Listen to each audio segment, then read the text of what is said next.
In the south of Russia, between Europe and Asia, towers a mighty mountain range, the Greater Caucasus. The influence of these mountains reaches far down into the valleys.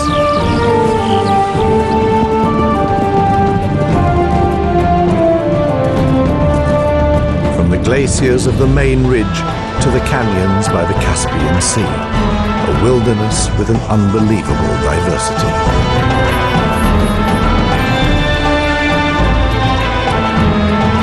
Craggy, shrouded in legend, and even today largely unexplored.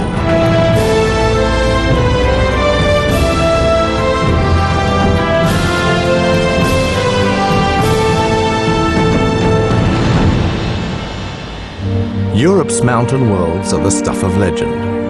The Pyrenees, the Alps, and the extensive Carpathian Arc traverse the continent from west to east. At the eastern edge, however, beyond the Crimea and the Black Sea, appears a 1,000-kilometer-long mountain range that puts everything else in the shade, the Greater Caucasus, which has more than a dozen peaks higher than the highest Alp. The mountains begin right behind the spa city of Sochi.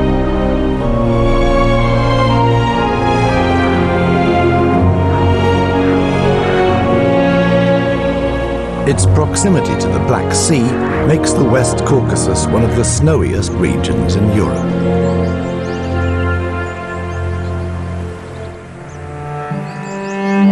A stone's throw away from the busy coastal metropolis lie magical primeval forests that, in late autumn, are already thickly covered with snow.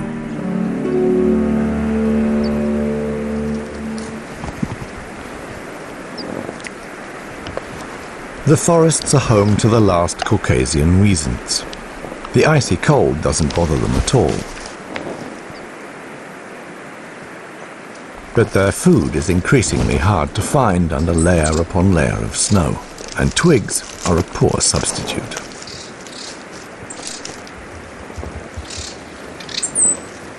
Soon these animals, weighing nearly a ton, won't be able to cover their daily energy needs.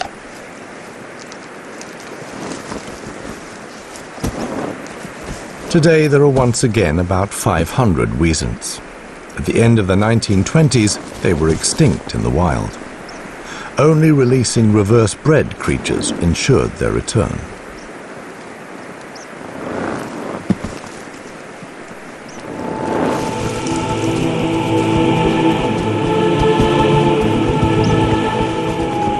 Driven by hunger and instinct, the herd starts moving. The animals sense that the ground will soon be covered in 3 or 4 meters of snow or more.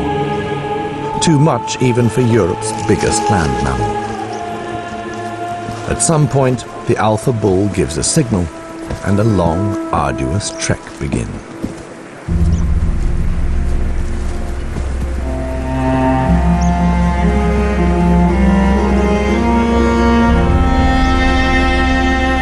The migration is uphill, out of the low-lying clouds until well over the tree line.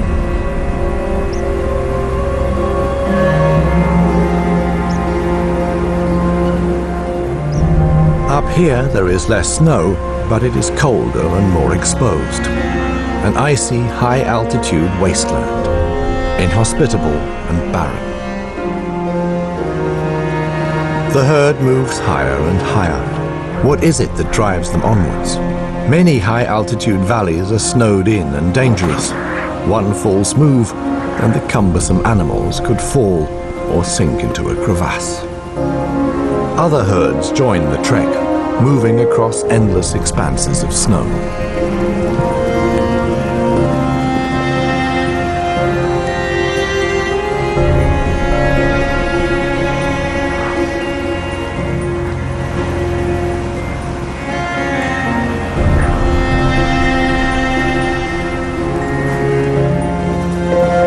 At the end of their climb, the weasants reach the territory of the chamois.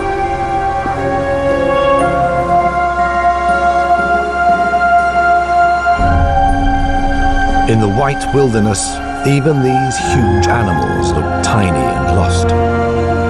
but they hold out. What are they waiting for?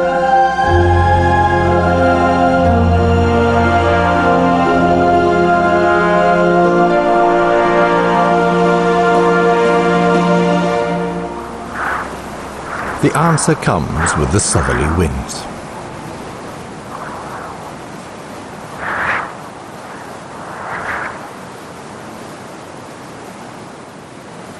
Towering clouds collide heavily with the mountains and stick fast.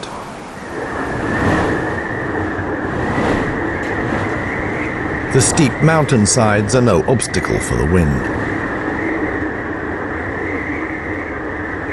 Within minutes, the plateau is hit by a storm, accelerated by icy downdrafts.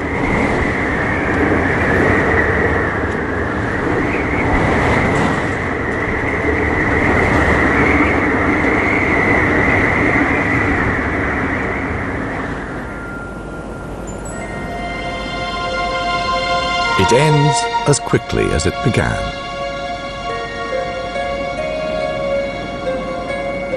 The sky over the plateau remains miraculously clear. An area of high pressure sees off the clouds.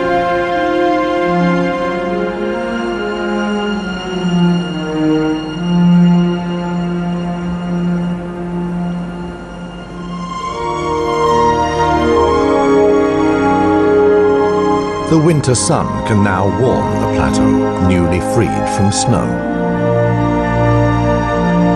Well preserved under the icy blanket, the grasses are still nutritious.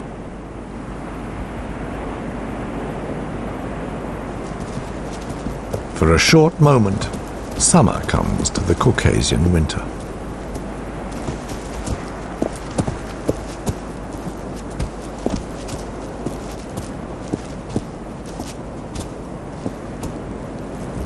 It now becomes clear why it was essential for the Wisents to weather the storm. Only at this altitude can they find pasture land in the winter and thus survive the cold season. Surprisingly, the meadows at 3,000 meters in the West Caucasus are ideal winter grazing for large vegetarians.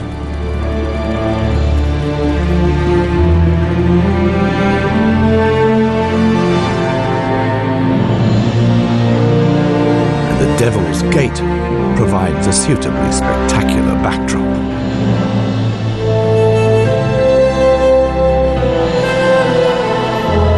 To the north of the Caucasus lie extensive plains in the rain shadow of the main range. Here the steppes of Kalmykia begin, with their very special inhabitants. Saiga antelopes are steppe dwellers.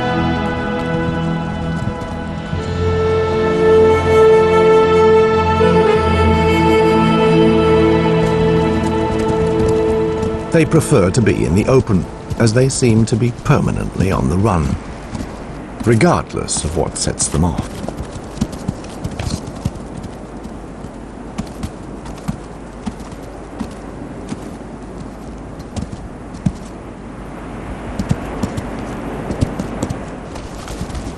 Winter in the steppes is hard, although they lie 3 kilometers below the Wisents' pasture land.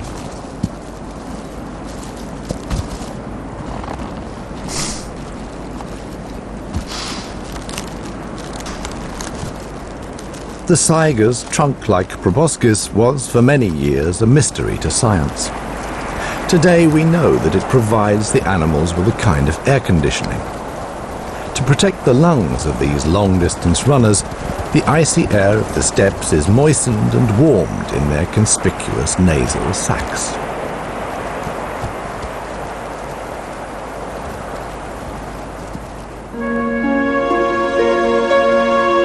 If one approaches the Caucasus from the north, one can't miss the twin peaks of Mount Elbrus at over 5,600 meters high. Standing to one side of the main range, Europe's highest mountain towers majestically over the foothills. A dormant volcano which is a good 800 meters higher than Mont Blanc. Beyond the other double summits of Mount Ushba in Georgia, Europe gradually becomes Asia.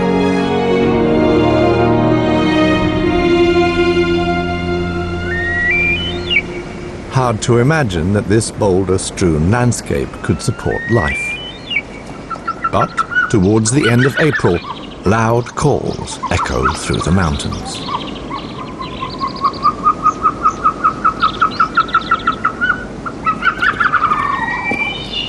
Caucasian snowcocks. They live in the stony crags up to the vegetation line.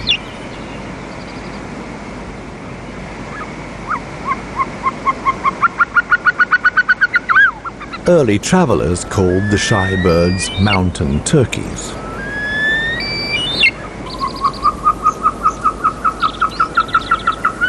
The ibexes are nervous.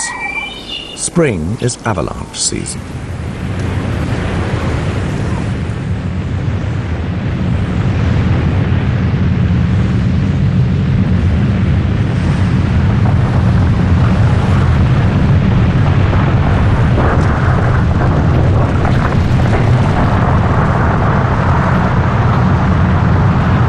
Thousands of tons of snow thunder down into the valleys, turning mountainsides into death zones. It's unclear whether animals have an inner warning system for avalanches, a sort of sixth sense.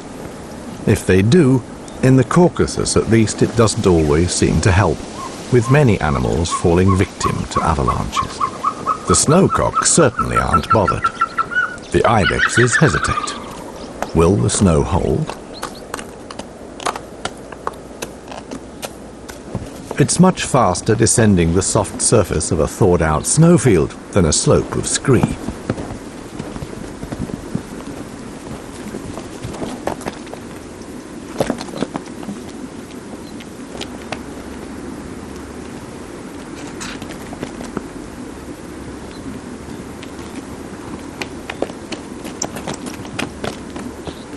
The ibexes of the Caucasus are also called turs. The females form small herds away from the adult males.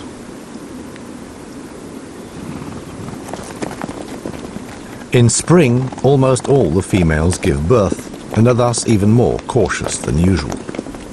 Bears, wolves or lynx aren't usually found so high up, but when a lot of young are around, it's tempting for predators to try and climb up here.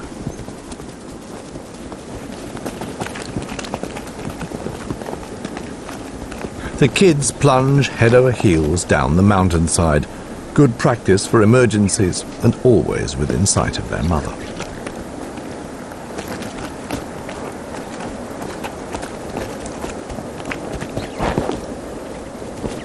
Such happy capering is often short-lived.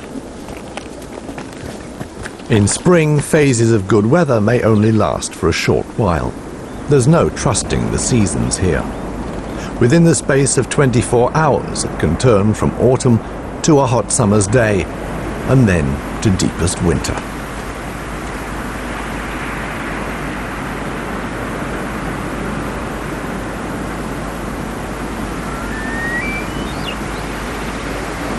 Storms and plunging temperatures are part of everyday life here. This is probably the reason that many animals that we know from the Alps, above all marmots, haven't established themselves in the Caucasus.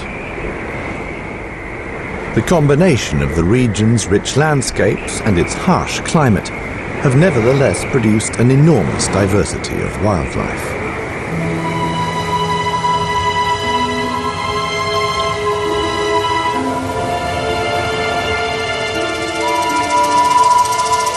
In the eastern foreland of Dagestan lies a gigantic wandering sand dune, the Sarikul. 260 meters high and around a kilometer long, the dune is a miniature version of the huge deserts of Central Asia, here on the edge of Europe.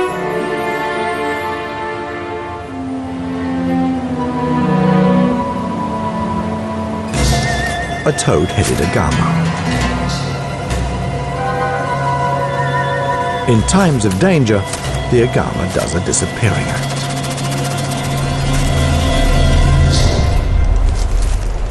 Like agamas, long-eared hedgehogs have their largest populations in Central Asia, with a European outpost here in the Eastern Caucasus. Their striking ears are not only used to hear with, but also regulate the animal's body temperature. The female has but one aim in mind.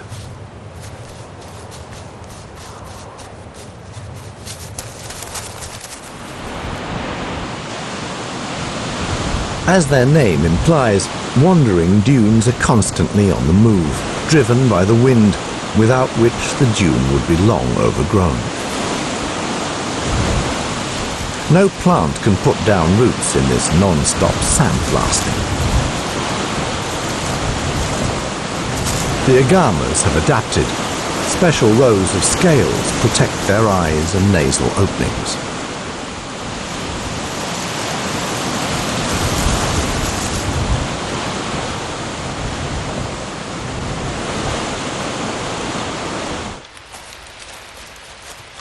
Away from the sandstorm, in the basement of the dune, the hedgehog suckles its young.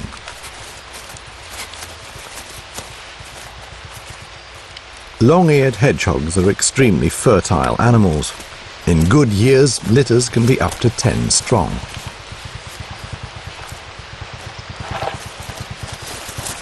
In this case, the mother only has 2 babies to look after, but even then she needs the occasional break.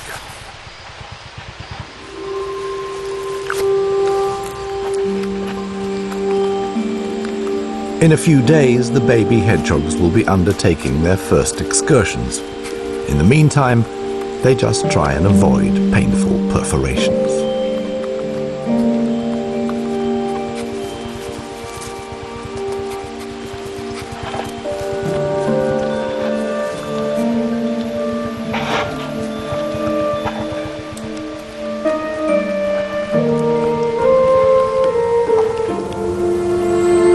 The morning after the storm is calm and promises to be a hot desert day.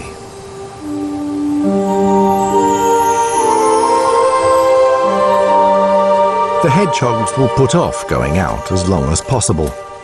Like their short-eared relatives, they steer clear of the hot sun.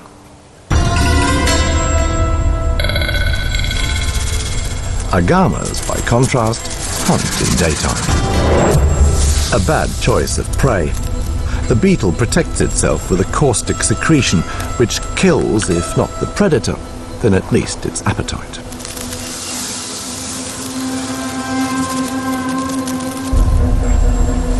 This time,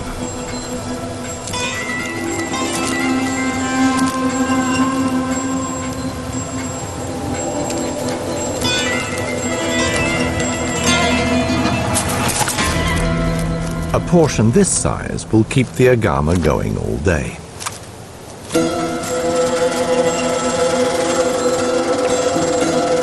Dinner or danger?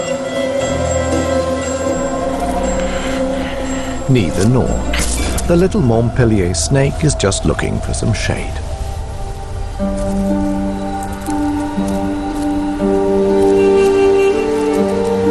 In the dry northern Caucasus, spring is short and intense. The time has to be put to good use.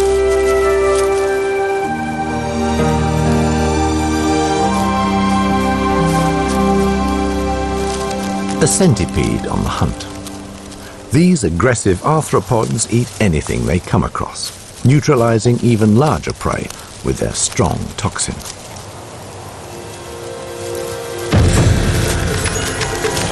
The young hedgehog is not immune to the effects of the centipede's poison. The decisive thing is speed and making sure it bites the right end. As desert specialists, the hedgehogs can go for long periods without water. Without food, however, they will only survive for a few days.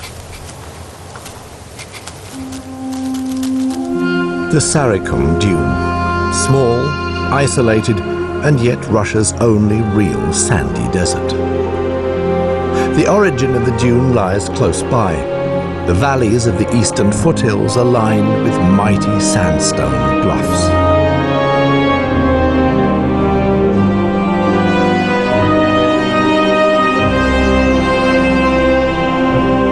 In the western Caucasus, canyons of limestone lead up to the high-altitude summer.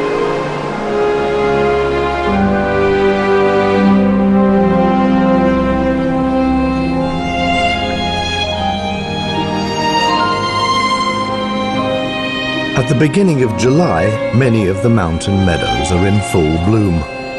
A botanist's dream, the Caucasus is home to more than 6,500 kinds of plants, of which a quarter occur only here.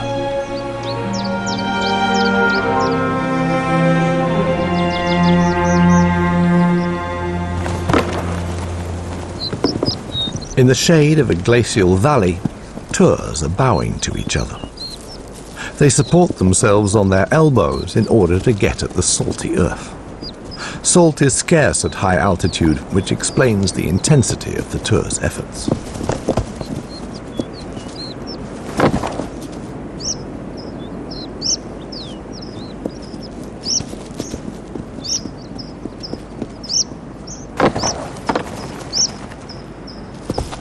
Even though their hooves aren't suited to the task, the animals scrape away at the earth as if addicted. Has the guy next to you found a better spot? That may mean trouble. Everywhere, heads are being knocked together. A good opportunity for a trial of strength, albeit a playful one.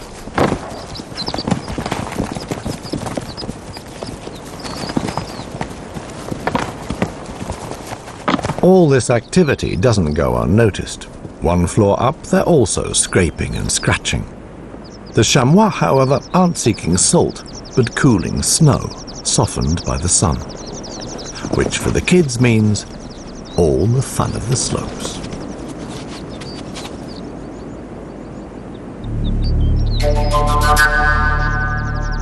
The older chamois are still hesitant. The snow doesn't yet have the right consistency. Who dares to be first in the arena? Each tries to outstare the other.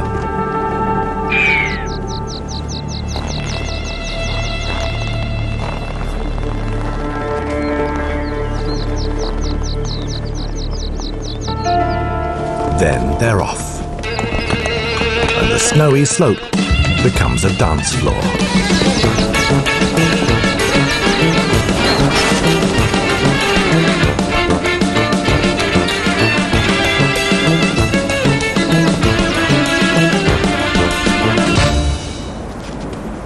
The undecided have to join in, whether they like it or not.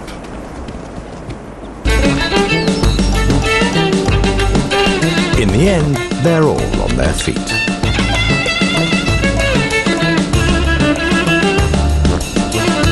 With ever wilder moves, the chamois leap about the snowy slope.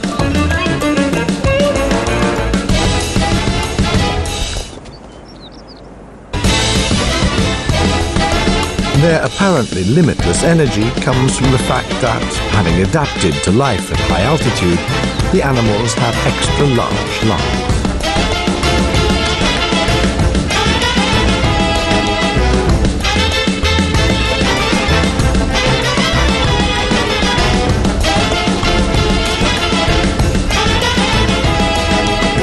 Pirouettes only count if performed with a successful four-footed landing.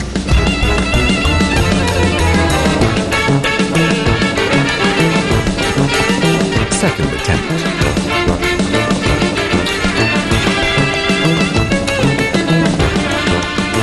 No problem. The chamois' behavior has no deeper meaning, but appears merely to express their zest for life.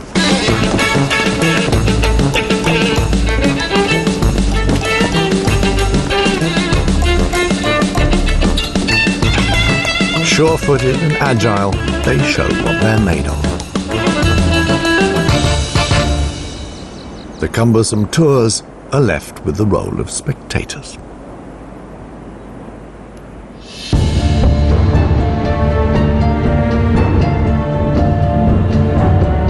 Another change in the weather is brewing. From the Black Sea, heavy clouds roll over the ridge.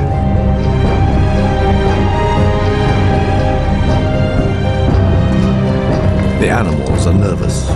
It's very possible that they sense the rising electricity long in advance. The Western Caucasus is one of the rainiest regions in Europe. The storm breaks. First rain, then hail, and the next moment, snow.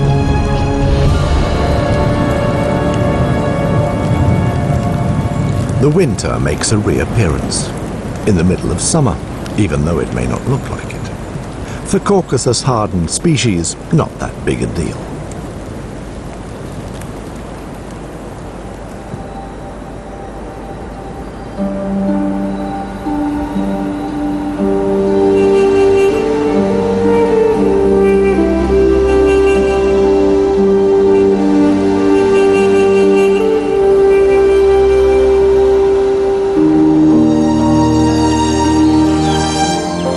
Morning mist in the steppes of Kalmykia.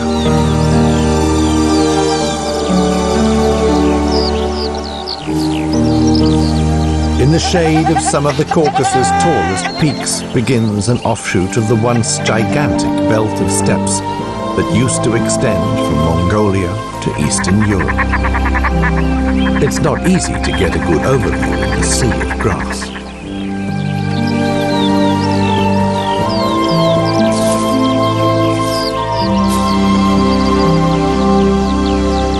For the Saiga antelopes, it's the beginning of an exciting period. As ever, the herds are restlessly roaming the steppes. The females, however, are gradually separating themselves from the rest.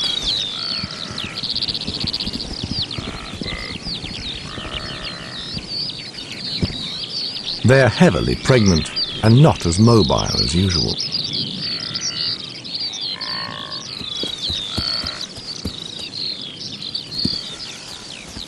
One after another, they slink off. White storks on their way north make a stopover in the steppes. Fully focused on the hunt, they ignore the grunting Saigas.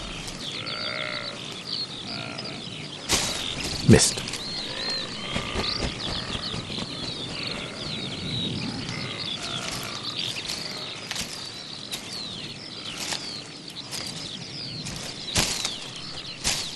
Gotcha. The sand lizard doesn't stand a chance. Or does it?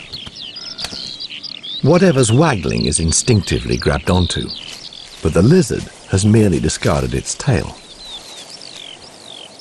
The stork has to make a snap decision: starter or main course. What's happened to the rest of my lunch?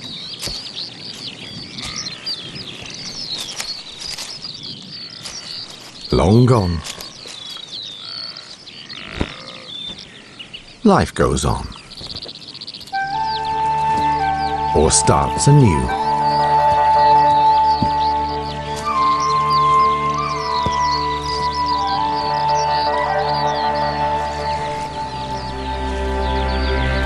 The first young were born last night.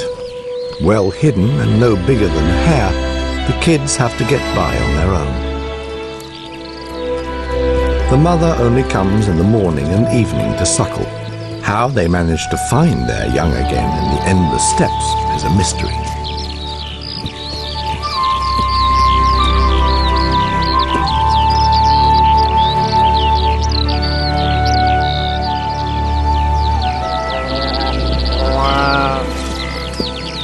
Not all the kids are steady on their feet. This one seems to be injured and abandoned. It bleats pitifully at every adult female it sees, but Saigas only accept their own young. Even if a mother were to lose her kid, it wouldn't adopt an orphan.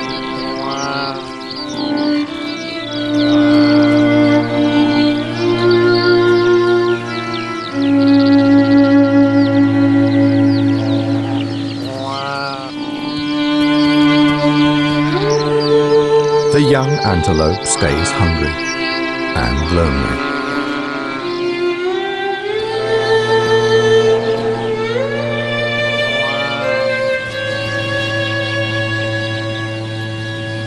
For now, it can only take cover, as especially in the birthing period, danger lurks everywhere in the steppes. Its fate appears to be sealed. If the herd moves on, it is lost.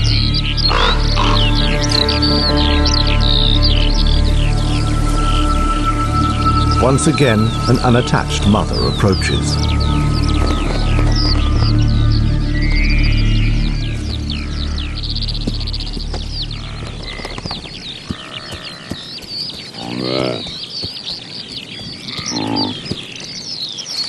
This is the call the kid has been waiting for.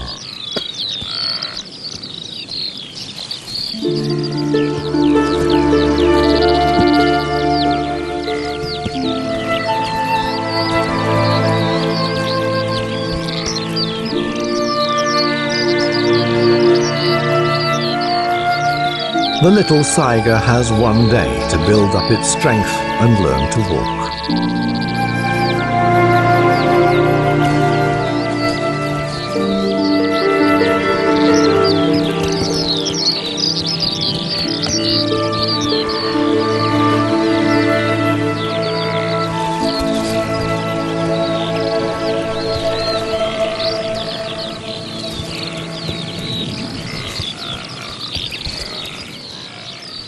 The antelopes are getting restless.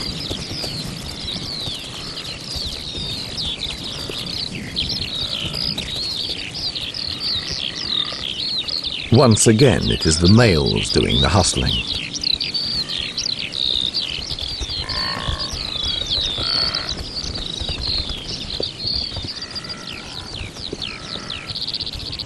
Nothing can hold back the Saigas.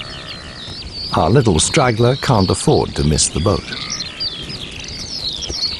Europe's last Saigas are in extreme danger of extinction, as their horns are sold in China as potency products. As it is almost impossible to prevent poaching, the proportion of males has fallen to 5%.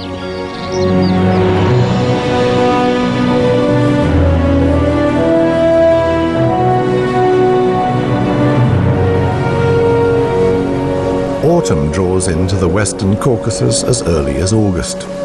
The countryside is wreathed in fog. It takes a while for the sun to dispel the persistent misty veil. The mountain weasants have once again left the forest and climbed up to the open plateau.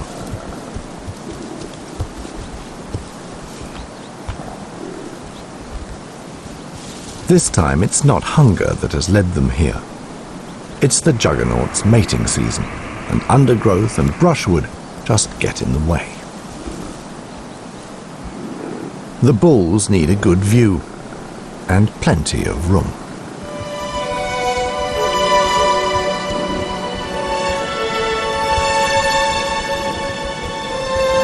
Even though the sun has finally broken through the clouds, it'll take a long time to chase the mist out of the valleys.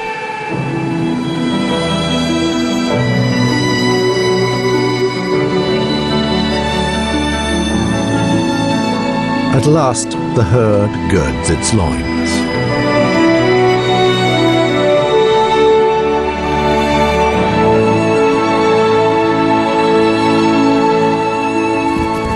Young bulls try to drive cows together to form little harems. This inevitably brings conflict as they argue with each other over cows being hustled from one group to another.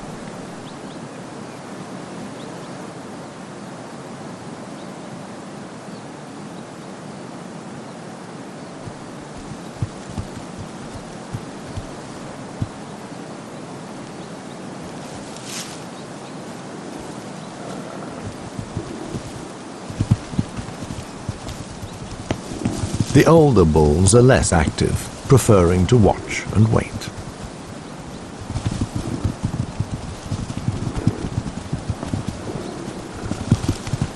When all the cows are assembled, they sort out those that are willing to mate. Tiresome young bulls are driven off.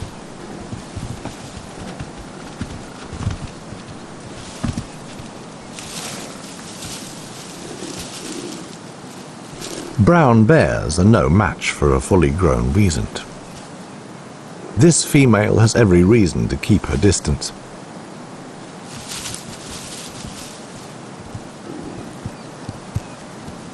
The bulls are much more aggressive than usual, and escaping across open ground is not an option.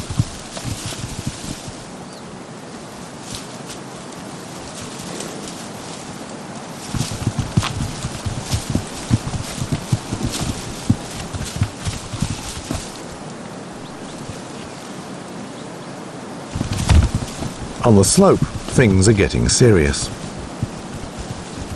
The hill is fought over as an important vantage point.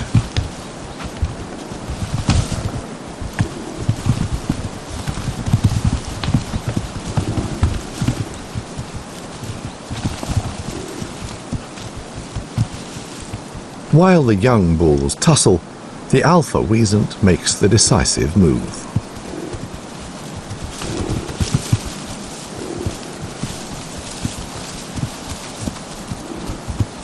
These three have sensibly decided to stay where they are and start grazing. Caucasian brown bears are mostly vegetarian. For today, the winner has been clearly established. The boss presents his massive side view. That should be enough to impress his young rivals. Time for some grooming, and wherever Wiesents wallow, new habitats form. A hoof print, a few dried stalks of grass, and already bumblebees can make a nest. Inside the miniature haystack, the queen is hatching her eggs. Worker bees are collecting nectar in nearby meadows brimming with flowers.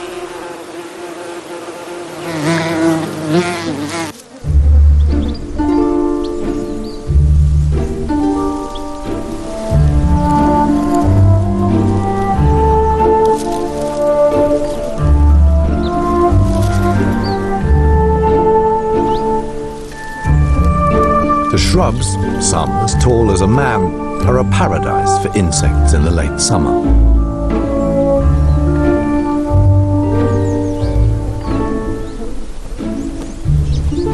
Small birds are magically drawn to these gardens. Some develop astonishing hunting strategies. The warbler shoots upwards through the umbel like a diver surfacing. Attacked from below, the flies don't stand a chance.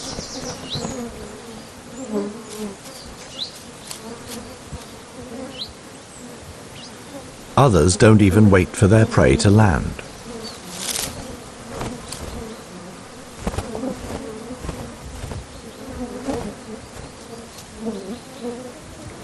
Late summer is the best time of year in the mountains. The periods of good weather last longer, and not every rain cloud has a whole thunderstorm in tow.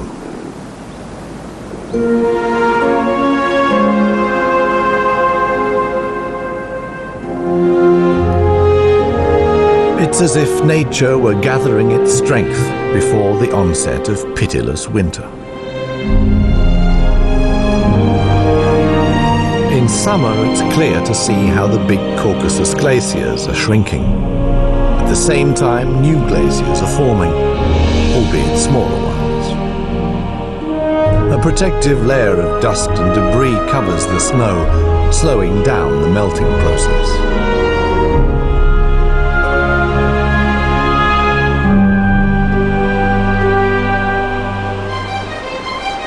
Even today, the power of more than 1,000 glaciers shapes the Caucasus and the mountains well beyond its borders.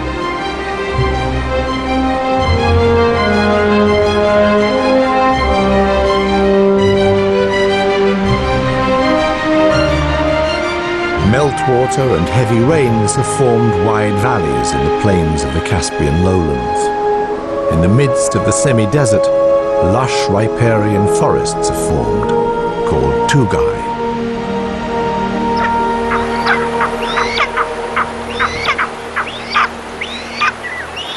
Imperial eagles build their eyries in tall, single trees. Here they have an excellent lookout over their surroundings, but are themselves highly visible and open to attack as soon as they show up in the eyrie. This lesser grey shrike gets on the old eagle's nerves to such an extent that it eventually takes off again.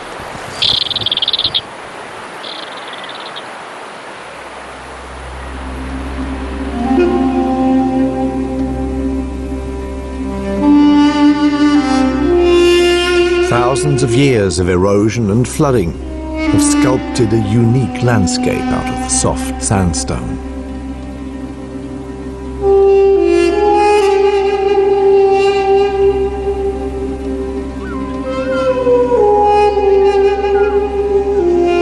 The reptile-rich canyons are the territory of short-toed snake eagles.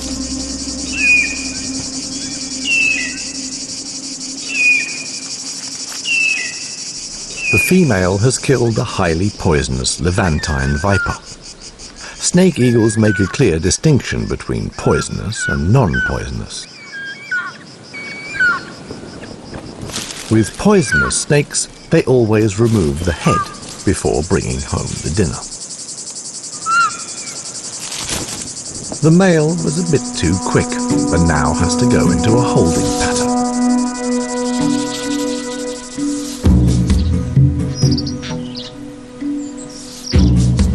Flash floods have hollowed out the sandstone near the bank. At the bottom of these potholes, desert ants are looking for flood victims.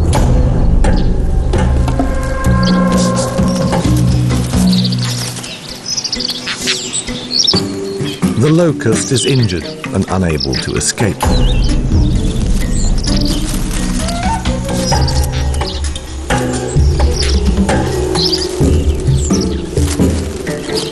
Within a few minutes, the much bigger insect is overpowered and on its way to the ant's nest.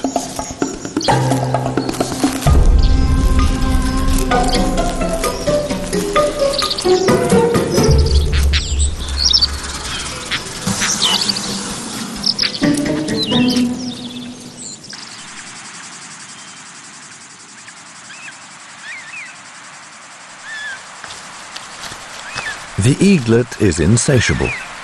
Its parents bring it one snake after another. But when it comes to consuming them, the chick is on its own.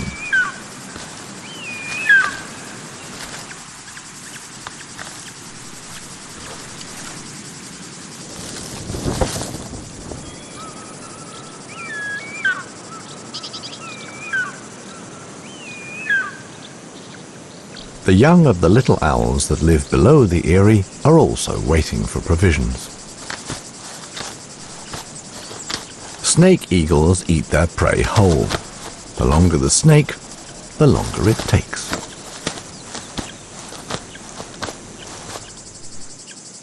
Owls hunt smaller birds, insects, and reptiles. The parent bird hesitates. The eaglet needs a break. For the last time, the parent owl brings prey home. Tomorrow, the owlets will start learning to hunt for themselves.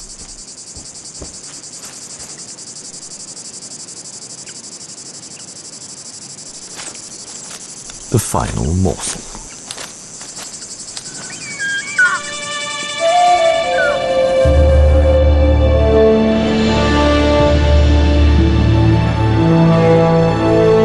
Autumn in the mountains is short and can turn into deepest winter at any moment.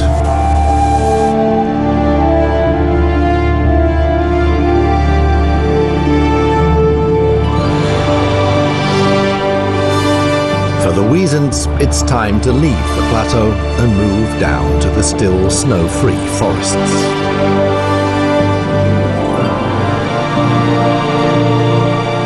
Here, too, autumn is making its presence felt. The tall shrubs are dying, leaving rich pickings for the weasant. The furry behemoths push through the jungle of wilting vegetation.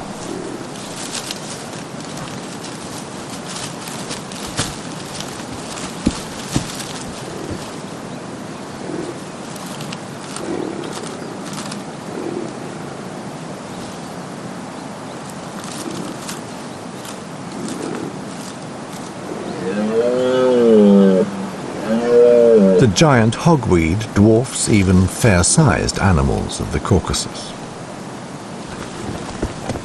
The red deer are getting more restless by the day and leave the protection of the forest. While the does try to head back to the valley, the stags drive them ever higher into the mountains.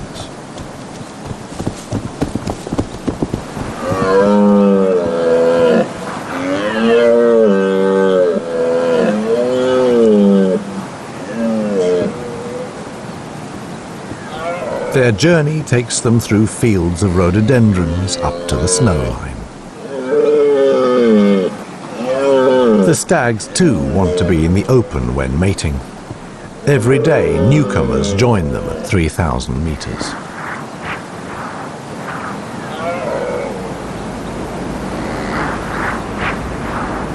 In autumn, using up so much energy is risky. Suddenly, out of nowhere, the weather turns.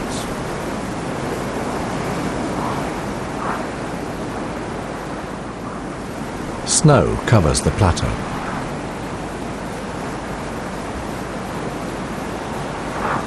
In less than an hour, winter has arrived. The chamois have been taken by surprise while looking for salt, but are otherwise not bothered. Their mating season also takes place in late autumn. Chamois were made for life at high altitude. Red deer are less at home at such heights. The arduousness of the climb shows.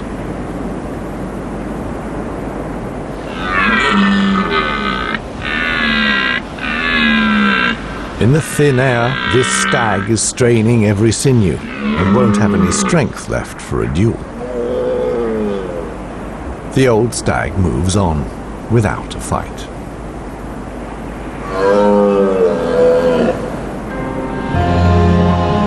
Europe's highest mountains, the last refuge for Caucasus weasels.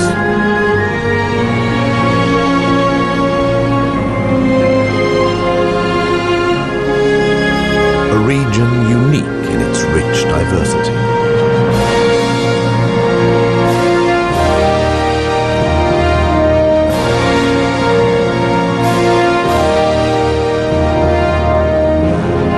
The influence of these mountains reaches way beyond their borders and leaves its mark on the land between the Black and Caspian Sea.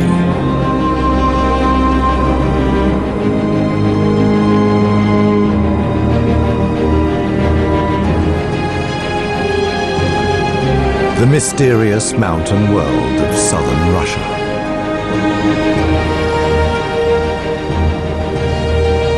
The Greater Caucasus.